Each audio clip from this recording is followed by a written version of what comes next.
Marianne avait toujours cru que la stabilité se construisait dans les gestes simples. Le matin, elle ouvrait les volets de leur appartement à la Croix-Rousse, préparait un café serré, écoutait le bruit discret de la ville qui s'éveillait. Laurent partait tôt pour son travail à la clinique de fertilité, l'embrassant distraitement sur le front. Rien ne semblait dépassé. Tout respirait la routine, cette paix fragile qu'on confond souvent avec le bonheur. Ce jeudi-là, pourtant, un détail infime fissura ce calme. Un message apparut brièvement sur l'écran du téléphone de Laurent, oublié sur la table. Un prénom.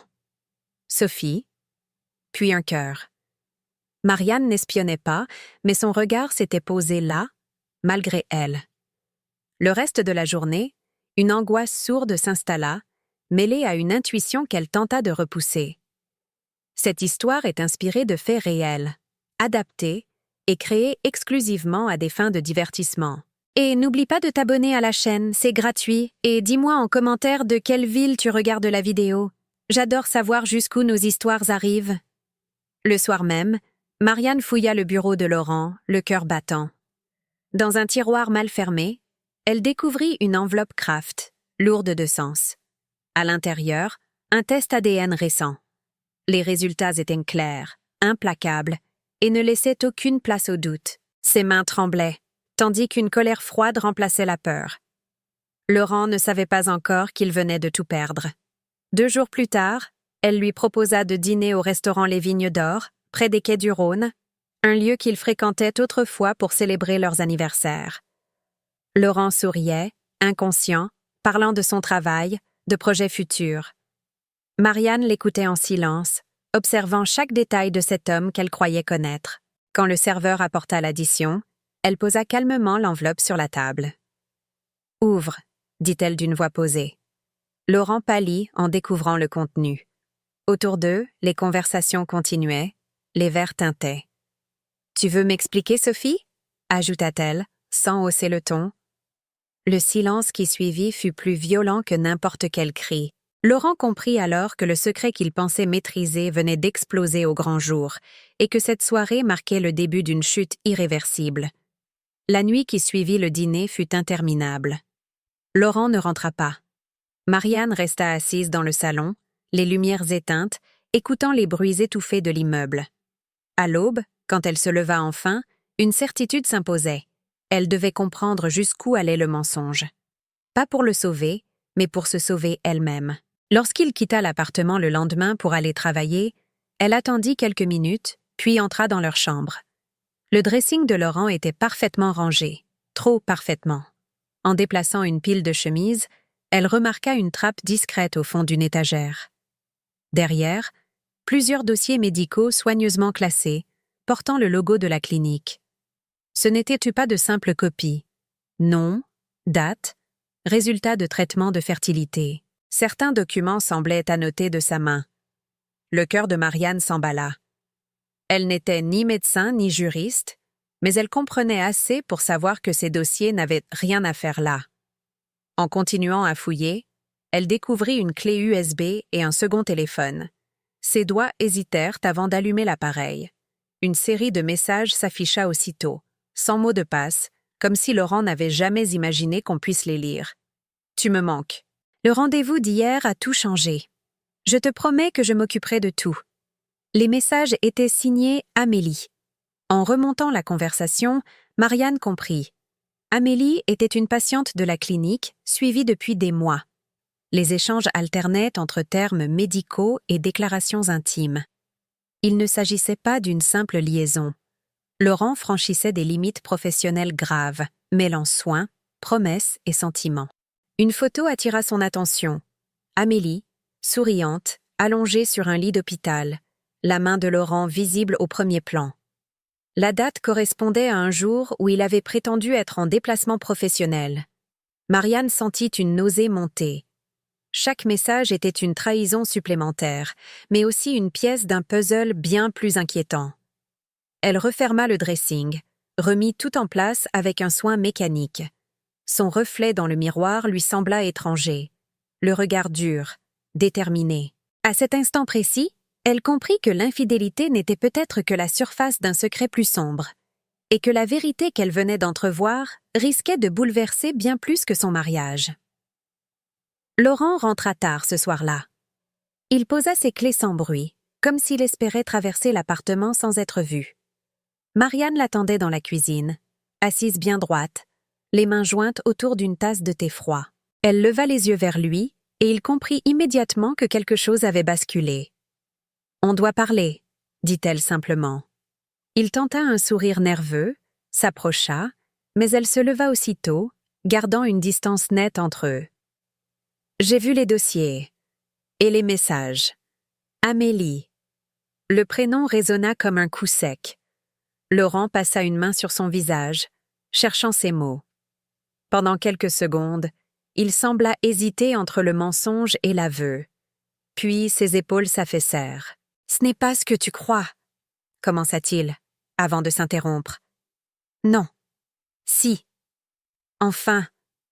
Je n'ai plus envie de mentir. » Marianne sentit son cœur se serrer, mais elle resta silencieuse. « C'est une patiente, » reprit-il. « Ça n'aurait jamais dû arriver. Mais je suis tombé amoureux. » Le mot la frappa de plein fouet. Amoureux. Pas une erreur, pas une faiblesse passagère, un choix. « Depuis quand ?» demanda-t-elle, la voix étonnamment calme. « Depuis des mois. Et elle est enceinte. » Le sol sembla se dérober sous les pieds de Marianne. Elle s'agrippa au dossier d'une chaise pour ne pas vaciller. « Enceinte ?» répéta-t-elle. « Et tu oses me dire ça comme si tu annonçais la météo ?» Laurent s'approcha d'un pas, mais elle recula. « Je vais demander le divorce, » dit-il enfin. « Je veux être honnête.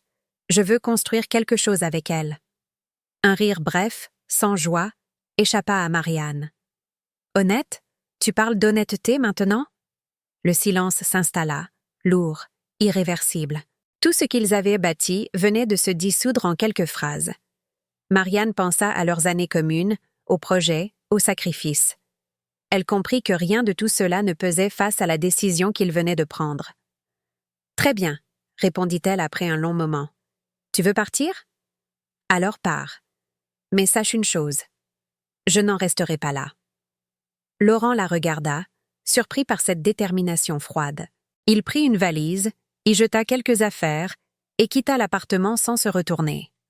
Lorsque la porte se referma, Marianne sentit les larmes couler enfin. Pourtant, au milieu de la douleur, une certitude naissait déjà. Ce divorce ne serait que le début d'une vérité bien plus vaste, et elle était prête à l'affronter. Le divorce fut réglé avec une rapidité presque indécente. Laurent, pressé de tourner la page, accepta sans discuter les conditions financières proposées par les avocats. Marianne conserva l'appartement, obtint une pension confortable et la garantie que les enfants ne manqueraient de rien. Aux yeux de l'entourage, tout semblait se dérouler de manière civilisée, presque exemplaire. Personne ne voyait les nuits sans sommeil, ni les questions qui tournaient en boucle dans l'esprit de Marianne. Les enfants s'adaptèrent comme ils purent. Marianne s'efforçait de maintenir une routine rassurante.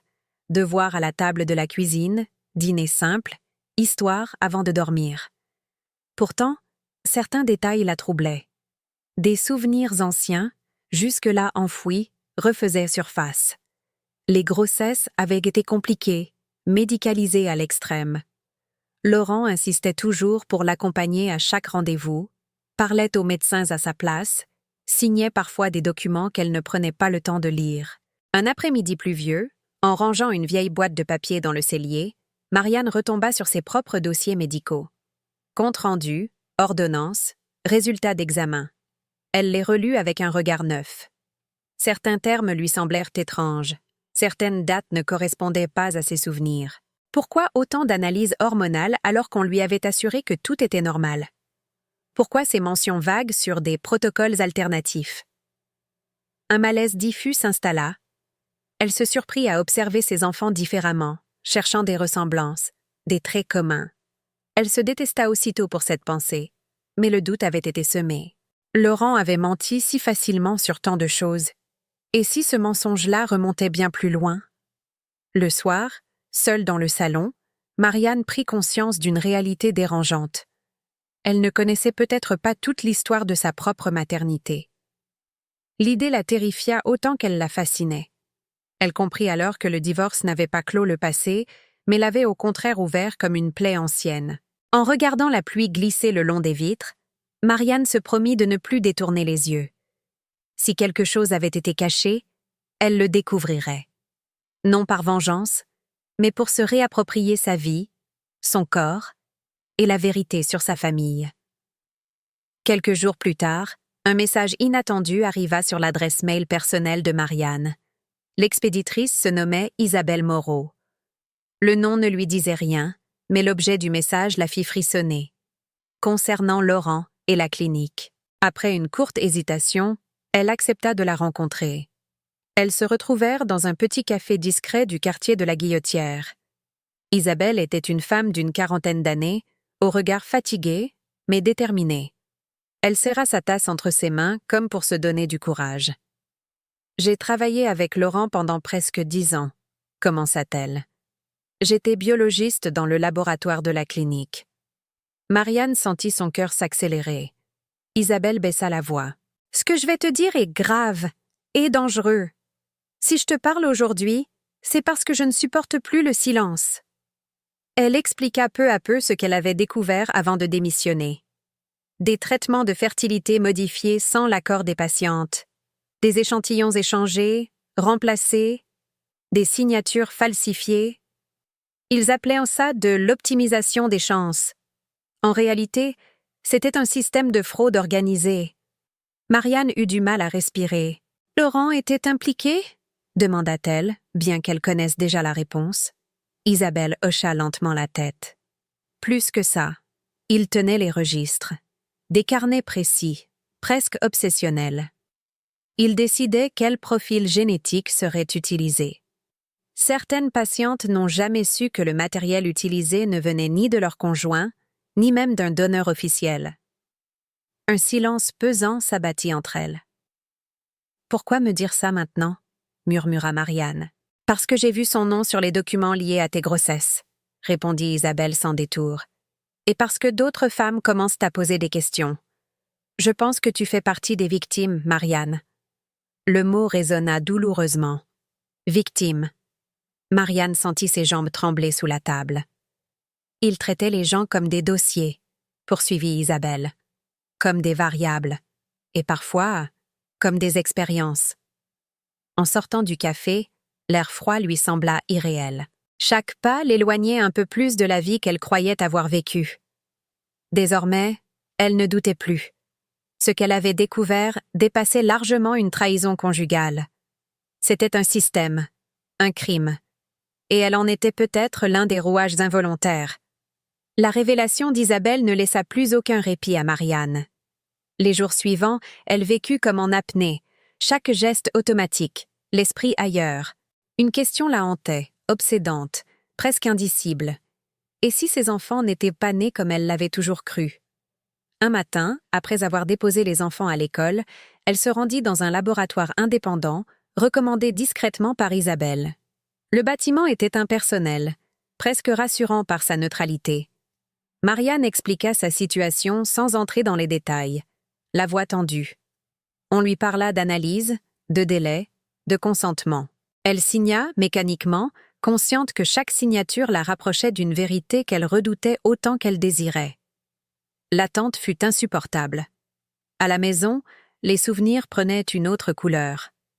Les consultations interminables, les injections quotidiennes, les phrases de Laurent qui revenaient en boucle « Fais-moi confiance, je gère ». À l'époque, elle avait vu là un soutien.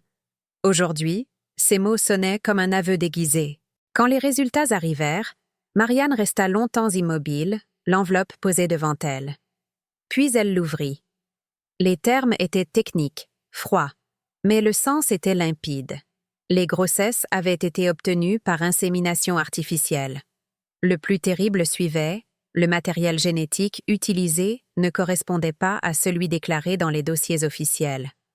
Aucun consentement explicite. Aucune information. Elle porta une main à sa bouche pour étouffer un sanglot. Tout s'imbriquait. Les anomalies dans les dates, les protocoles flous, le contrôle permanent de Laurent. Ses enfants étaient les siens, elle le sentait au plus profond d'elle-même, mais la manière dont ils avaient été conçus lui avait été volée. Le soir, en les regardant dormir, Marianne fut submergée par des émotions contradictoires. Amour immense, colère dévastatrice, culpabilité injuste. Elle se força à respirer lentement. Rien, absolument rien, ne changerait ce qu'elle ressentait pour eux. Pourtant, elle comprit que Laurent avait franchi une ligne irréparable, transformant leur famille en sujet d'expérimentation sans jamais lui laisser le choix. Ce soir-là, une certitude s'imposa avec une clarté douloureuse. Elle ne pouvait plus se contenter de comprendre. Elle devait agir. Pour ses enfants, pour elle, et pour toutes celles à qui on avait volé le droit fondamental de décider. Marianne décida de ne plus avancer seule. Grâce à Isabelle, elle entra en contact avec un enquêteur privé spécialisé dans les affaires médicales complexes, Julien Arnaud. Leur premier rendez-vous eut lieu dans un bureau discret, aux murs couverts de dossiers et de coupures de presse jaunies. L'homme l'écouta sans l'interrompre, prenant quelques notes rapides, son regard devenant de plus en plus grave. « Ce que vous décrivez n'est pas seulement immoral, dit-il enfin. C'est criminel à plusieurs niveaux. » Il lui expliqua qu'il suivait depuis des mois des soupçons autour de la clinique où travaillait Laurent. Des plaintes étouffées, des accords à l'amiable, des patientes dissuadées d'aller plus loin. « Mais votre cas change tout, » ajouta-t-il, « parce que Laurent a laissé des traces. Trop de traces. » Au fil des semaines, Julien confirma ce qu'Isabelle avait laissé entendre. Laurent conservait des registres méticuleux, carnets codés, fichiers cryptés, tableaux comparatifs. Il notait les profils génétiques, les résultats, les réactions des familles. Il ne voyait pas ça comme des personnes, expliqua l'enquêteur, mais comme un protocole grandeur nature. Le choc le plus violent survint lorsqu'un document mentionna explicitement le nom de Marianne, suivi d'observations cliniques sur l'environnement familial et le développement des enfants. Elle sentit une nausée la submerger. « Il nous a observés, comme des cobayes », murmura-t-elle. Julien confirma que Laurent utilisait parfois sa propre famille comme référence, convaincu que l'absence de soupçons lui offrait une couverture parfaite. Les enfants, le couple, la stabilité apparente, tout servait à légitimer ses méthodes auprès de certains complices silencieux. « Vous avez entre les mains quelque chose de très lourd, » conclut Julien, « mais aussi la clé pour faire tomber tout le système. » En quittant le bureau, Marianne sentit un mélange de terreur et de force nouvelle. La vérité prenait une forme concrète, presque tangible. Elle comprit que Laurent n'avait jamais cessé de mentir, même au cœur de leur foyer, et que la confiance qu'elle lui avait accordée avait été détournée à des fins froidement scientifiques. Ce jour-là, elle cessa définitivement de se voir comme une victime passive. Elle devenait un témoin central. Et désormais, elle était prête à faire éclater la vérité, quelles qu'en soient les conséquences. Les preuves s'accumulaient, lourdes et implacables. Julien Arnaud organisa les tests de filiation avec une rigueur presque chirurgicale. Marianne avait signé les autorisations d'une main ferme, mais chaque jour d'attente ravivait une angoisse sourde. Elle s'efforçait de rester présente pour les enfants, de sourire, de répondre à leurs questions simples, tout en portant en elle une tempête silencieuse. Quand les résultats arrivèrent, Julien lui demanda de venir en personne. Le ton de sa voix, au téléphone, ne laissait aucun doute sur la gravité de ce qu'il allait lui annoncer. Dans son bureau, il posa plusieurs feuilles sur la table, alignées avec soin. « Prenez le temps de lire », dit-il doucement. Marianne parcourut les lignes, les chiffres, les conclusions. Une phrase se détacha, nette, définitive. Laurent n'était pas le père biologique des enfants. D'aucun d'eux. Elle sentit un vertige la saisir, comme si l'air s'était raréfié autour d'elle. Pourtant, au milieu du choc, une étrange lucidité s'imposa. Tout concordait. Les manipulations, les protocoles frauduleux, le contrôle obsessionnel. « Ce n'est pas un cas isolé », poursuivit Julien. En comparant ces registres, nous avons identifié d'autres familles, les mêmes méthodes, les mêmes mensonges. Peu à peu, Marianne entra en contact avec ces femmes. Des rencontres discrètes, souvent chargées d'émotions. Chacune portait une histoire différente, mais la même blessure, celle d'avoir été trompée dans ce qu'il y a de plus intime. Ensemble, Elles mirent en commun documents, témoignages, souvenirs. Les pièces du puzzle s'imbriquaient avec une précision effrayante. Marianne découvrit alors une force qu'elle ne se connaissait pas. Sa douleur se transformait en détermination. Elle ne luttait plus seulement pour elle, mais pour toutes celles qui n'avaient jamais osé douter, ou à qui on avait fait croire qu'elles imaginèrent des choses. Lorsque le dossier fut enfin prêt, épais, irréfutable, Marianne sut qu'il n'y aurait plus de retour en arrière. Laurent avait bâti un système fondé sur le secret et l'arrogance. Désormais, ce système allait être exposé à la lumière, et rien ne pourrait arrêter ce qui était en marche. L'arrestation eut lieu un matin ordinaire, presque banal. À la clinique, les patients attendaient leur tour, feuilletant des magazines défraîchis, inconscients de ce qui allait se jouer. Laurent sortait d'une salle de consultation lorsqu'il vit les policiers entrer, accompagnés d'un magistrat. Le temps sembla se figer. Certains employés baissèrent les yeux, d'autres reculèrent instinctivement. « Laurent Delmas, vous êtes placé en garde à vue », annonça calmement l'un des agents. Il tenta de protester, d'invoquer une erreur, mais les menottes claquèrent déjà autour de ses poignets. Les dossiers furent saisis, les ordinateurs mis sous scellés. La clinique, temple apparent de l'espoir et de la science, devenait soudain le théâtre d'une chute spectaculaire. Le procès s'ouvrit plusieurs mois plus tard, dans une salle comble. Marianne s'assit au premier rang, entourée des autres femmes. Leurs regards se croisaient, chargés d'une solidarité silencieuse. Laurent entra, amaigri, le visage fermé. Il évitait soigneusement de croiser leurs yeux. Les audiences furent longues, éprouvantes. Experts médicaux, enquêteurs, anciennes employées. Chacun confirma l'ampleur du système. Fraudes au traitement de fertilité, usage de matériel génétique sans consentement, falsification de documents, blanchiment d'argent.